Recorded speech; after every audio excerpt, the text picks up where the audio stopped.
નમસ્કાર નમસ્કાર નમસ્કાર નમસ્કાર વિદ્યાર્થી મિત્રો, આપનો મોટો ભાઈ સાહિલ વેકરિયા વચ્ચે ફરી પાછો ઉપસ્થિત થયો છે. કારણ કે આપણે સૌ સાથે મળીને જેની રાહ જોઈ રહ્યા હતા એ ડેટ્સ આપણને હવે મળી ગઈ છે.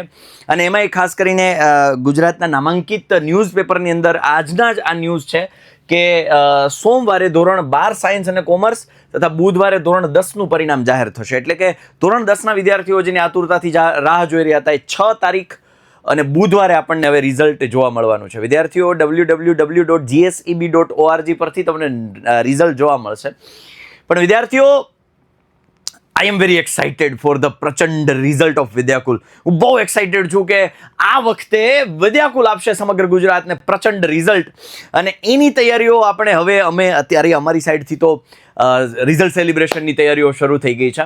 બીજું ખાસ મારે વિદ્યાર્થીઓને એ જણાવવાનું છે કે નીચે એક લિંક આપી છે, એમાં અમે આપણા જે વિદ્યાર્થીઓ છે જે આપણી પાસેથી ભણ્યા છે, આની પહેલાં પણ તમે અમને હોલ ટિકિટ્સ આપેલી છે જે અમારી પાસેથી ભણ્યા હોય, એટલે અમે અમારા વિદ્યાર્થીઓના રિઝલ્ટ તો જોઈશું જ, પણ કદાચ અમે લેટ પડીએ રિઝલ્ટ જોવામાં તો નીચે, કારણ કે બધાના એકસાથે રિઝલ્ટ અને ઝડપી જોવા તો થોડું ટફ છે, એટલે નીચે હું એક લિંક આપું છું કે જે વિદ્યાર્થીઓને વિદ્યાકુલના શિક્ષકોથી ધોરણ 10ની બોર્ડની પરીક્ષામાં ફાયદો થયો હોય, ધોરણ 10ના વિદ્યાર્થીઓને રિઝલ્ટમાં સુધારો થયો હોય, મતલબ અંદરથી કોન્ફિડન્સ હોય કે યસ સર મેં પહેલાં કરતાં બેટર પરફોર્મન્સ આપ્યું છે, અથવા તો વિદ્યાકુલથી તમને એવું લાગે છે કે પેપર સારા ગયા છે, તો જ નીચે જે ફોર્મ આપ્યું છે ફિલ કરજો. બહુ બેઝિક માહિતી છે, એમાં તમારે ફિલ કરવાની છે, જેથી કરીને તમારું રિઝલ્ટ છે એ અમારા સુધી પહોંચી જાય. હવે એનાથી શું થશે કે અમે આ વર્ષે સેલિબ્રેટ કરવા જઈ રહ્યા છીએ ટોપર મહોત્સવ, કે વિદ્યાકુલના જે ટોપર્સ છે એને અમે અમારા તરફથી સન્માનિત કરવાના છીએ અને ઇનામ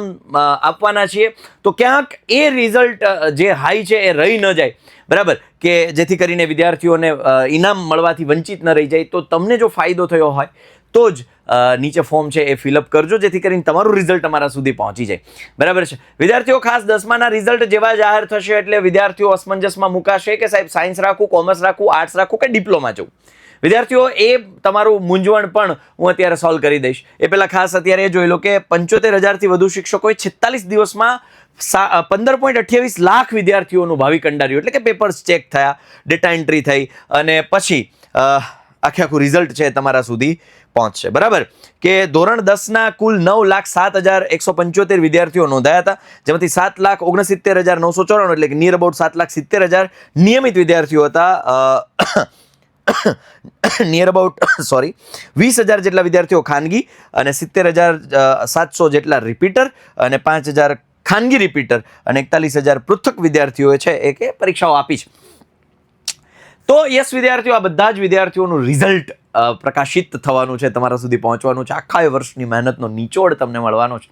તો વિદ્યાર્થીઓ, કરિયર મતલબ સ્ટ્રીમ પસંદગી કઈ રીતે કરવી, કે સાહેબ સાયન્સમાં જવું, કોમર્સમાં જવું, આર્ટ્સમાં જવું, ડિપ્લોમા જવું, તો સૌથી પહેલો પ્રશ્ન તમારે તમારી જાતને પૂછવાનો છે કે તમને કયા વિષયમાં મજા આવે છે. જો તમને ગણિત ગણવામાં, વિજ્ઞાનના પ્રશ્નોને સમજવામાં એમાં તમને વધારે રસ પડે છે, તમને એમાં કંટાળો નથી આવતો, દાખલાઓ ગણવામાં તમને મજા પડે છે, વિજ્ઞાનના કન્સેપ્ટ સમજવામાં તમને ક્યુરિયોસિટી પેદા થાય છે, તો you are the science student, તમે સાયન્સ સ્ટુડન્ટના વિદ્યાર્થી.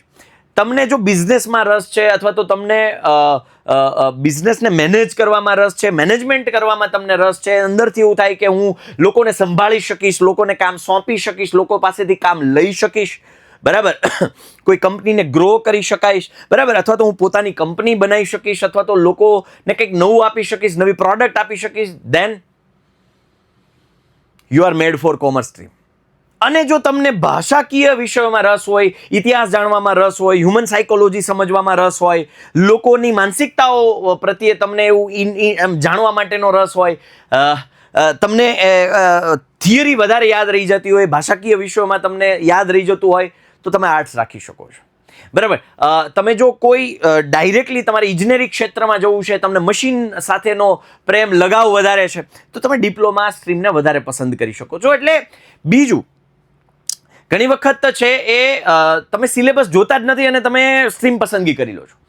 એવું લાગે તો અત્યારે જે વેકેશનનો સમય છે, તમારી પાસે જે સમય છે એમાં સિલેબસ જુઓ, 2-4 ચેપ્ટર વાંચવાની શરૂઆત કરો. જો તમને કંટાળો નથી આવતો, વધારે ક્યુરિયોસિટી લાગે છે, અચ્છા આવું કેમનું થાય છે, આવું શું કામ થાય છે, આની પાછળનું કારણ શું, તો તમને એ સ્ટ્રીમ પસંદ કરવામાં આસાની રહેશે. તમે માનો કે સાયન્સ સ્ટ્રીમને બુક્સ વાંચો છો અને તમને માનો કે ક્વોન્ટમ મિકેનિક્સ વોટેવર જે કંઈ પણ પ્રશ્નો છે અને ટોપિક્સ છે અને એમાં તમને મજા આવે છે, તમને રસ પેદા થાય છે, તો તમે સાયન્સ રાખો.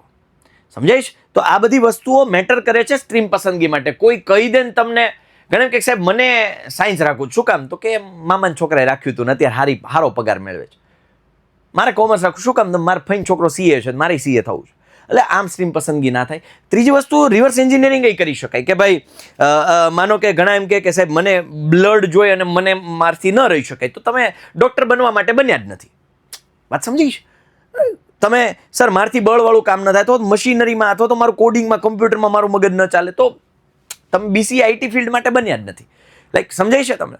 તો આ રીતે તમે સ્ટ્રીમ પસંદગી કરજો. બરાબર? રિઝલ્ટ આવ્યા પછી આ ખાસ અગત્યનું છે.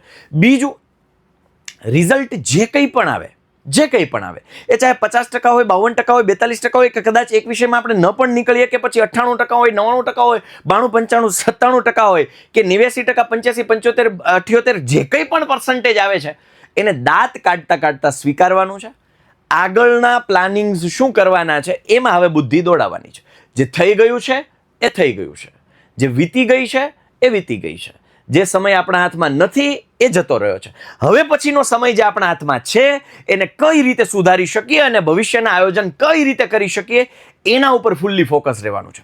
તો યસ વિદ્યાર્થીઓ, જે કંઈ પણ રિઝલ્ટ આવે મૂંઝાવાનું નથી. ઓછું તમારા ધાર્યા પરિણામ કરતાં ઓછું આવે તો હતાશ થવાની બિલકુલ જરૂર નથી. બસ આગળ વધો અને મહેનત કરતા રહો, ભવિષ્યને સુધારવાના પ્રયત્નો કરતા રહો.